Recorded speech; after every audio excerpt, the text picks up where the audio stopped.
நண்பர்களே வணக்கம். 2 நாட்களுக்கு முன்பு சென்னை வளசரவாக்கத்தில் பள்ளி வாகனத்தில் ஸ்கூல் வளாகத்திலே பள்ளி வாகனத்தில் 2ஆம் வகுப்பு படிக்கிற பையன் விபத்தில் இறந்தான் அப்படிங்கிற மாதிரி தகவல் எல்லோரும் கேள்விப்பட்டிருப்பீங்க. ரொம்ப மனசை உருக்குற செயல். அந்த தாயின் கதறலாம் எல்லாருமே பார்த்துருப்போம். ரொம்ப கஷ்டமாக இருக்குது. அந்த குழந்தைக்கு, அந்த சிறுவனுக்கு என்னுடைய ஆழ்ந்த இரங்கலை தெரிவித்துக் கொள்கிறேன். இப்படி பல ஆக்சிடெண்ட் நடக்குது. எல்லாம் நீங்கள் கேள்விப்பட்டீங்க, சமூக வலைதளத்தில் பார்த்துருப்பீங்க. ஸ்கூல் வேன்லேருந்து அந்த குழந்தைய இறக்கி விடுவாங்க. வீட்டில் கொண்டு வந்து இறக்கி விடுறாங்க. இறக்கி விட்டுட்டு ஸ்கூல் கிளம்புற நேரத்தில் அப்படி நீங்கள் பல சம்பவங்கள் கேட்டிருப்பீங்க. ஒவ்வொன்றும் நெஞ்சை பதற வைக்கிற மாதிரி இருக்கும். அதேமாரி இந்த செய்தியும் ரொம்ப பதற வைக்குது. இது அந்த குழந்தை உடலை வாங்குறதுக்கு அவங்க மறுப்பு தெரிவித்து ஸ்கூல் ஹெச்எம்ஐ அரெஸ்ட் பண்ண சொல்லி, டிரைவர் அரெஸ்ட் பண்ண சொல்லி எல்லாம் போராட்டம் பண்ணினேன். கடைசியில் அந்த குழந்தைய உடலை வாங்கி அடக்கம் பண்ணிட்டாங்க. நான் ஒன்று உங்களுக்கு என்ன தெரிவிக்கிறேன் அப்படின்னா, ஸ்கூல்லேயும் சரி, நம்ம பெற்றோர்களும் சரி, குழந்தைய ரொம்ப கவனமாக ஸ்கூலுக்கு அனுப்பணும். நம்ம ரோட்டில் போகும்போதே நான் நிறையா இது பார்த்துருக்குறேன். பசங்க 2-3 பேர் ஃப்ரெண்ட்ஸ் சேர்ந்தாங்க அப்படின்னா ரோட்டை மறிச்சிக்கிட்டு அப்படியே போகிறாங்க. ஆமாம், அதில் ஏதோ ஒன்று நடக்கு அப்படின்னா 2 பேருக்குள்ளே தட்டி கீழே விழுந்து அப்படி ஒரு விபத்து நடக்க ரொம்ப வாய்ப்பு இருக்குது. அதனால் நீங்கள் பெற்றோர் தயவு செய்து குழந்தைகிட்ட, பசங்கக்கிட்ட சொல்லி அனுப்புங்க. ஸ்கூலில் எப்படியோ ஃப்ரெண்ட்ஸாக இரு. நீ ரோட்டில் போகும்போது பார்த்து லெஃப்ட் சைடில் தான் போகணும் அப்படிங்கிற மாதிரி நான் நிறையா பார்த்துருக்குறேன். ரோடு அப்படியே கிராஸ் பண்ணுறது.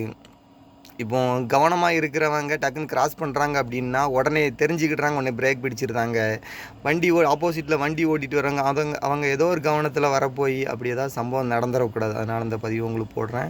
அதுபோல் நீங்கள் ரொம்ப சின்ன குழந்தைகளுக்கும் சொல்லி அனுப்புங்க. ஸ்கூலில் பார்த்து கவனமாக இருப்பா, இந்த மாதிரி இருக்கும் அப்படின்னு சொல்லி அனுப்புங்க. அதுபோல் ஸ்கூல் இப்போ அந்த ஸ்கூலுக்கு நான் என்ன தெரிவிக்கிறேன் அப்படின்னா, ஸ்கூலில் அந்த வண்டிக்கு பின்னாடி இப்போ கவர்மெண்ட்லேருந்து நிறைய ரூல்ஸ் அறிவிச்சிருக்காங்க. ஏற்கனவே இந்த ரூல்ஸ்லாம் இருக்கும். அதை கொஞ்ச நாள் கடைப்பிடிக்கிறாங்க. அதை மறுபடியும் அப்படியே விட்டுருதாங்க. வண்டி ரிவேர்ஸ் வரும்போது சவுண்டு, அப்புறம் இப்போலாம் வண்டியில் ஒரு குறிப்பிட்ட 1 மீட்டர் தூரத்தில் 2 மீட்டரில் யாராவது நின்னாங்களே வண்டி அந்த சவுண்டு வந்துடுது. அந்த மாதிரி சிஸ்டம் எல்லாம் ரெடி பண்ண சொல்லுங்கள். வண்டியில் ஒரு ஆயா தான் அந்த குழந்தைங்கள இறக்கி விடுறதுக்கு ஒரு ஆயா கண்டிப்பாக இருக்கணும். ரிவர்ஸ் பார்க்கும்போது கண்டிப்பாக ஒரு ஆளாக இருக்கணும். ரோட்டில் லாரிலாம் போகும்போது கிளீனர் இல்லை அப்படிங்கிற மாதிரி டிராஃபிக் போலீஸ்லாம் ஃபைன் போடுற மாதிரிலாம் பார்த்துருக்கேன். அதேமாரி இந்த ஸ்கூல் வண்டிக்கும் ஒரு கிளீனரு கண்டிப்பாக அது வைக்கணும். அது அல்லது ஒரு ஆயா ரிவர்ஸில் எடுக்கும்போது கண்டிப்பாக ஒரு ஆள் இருக்கணும்.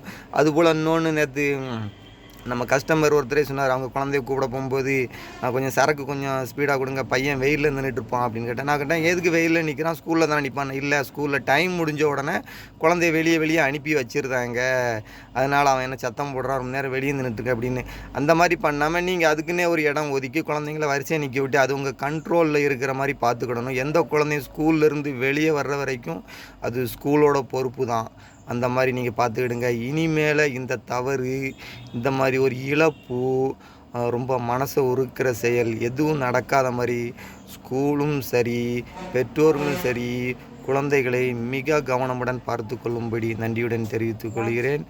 மீண்டும் அந்த குழந்தைக்கு ஆழ்ந்த இரங்கலை தெரிவித்துக் கொள்கிறேன். நன்றி, வணக்கம்.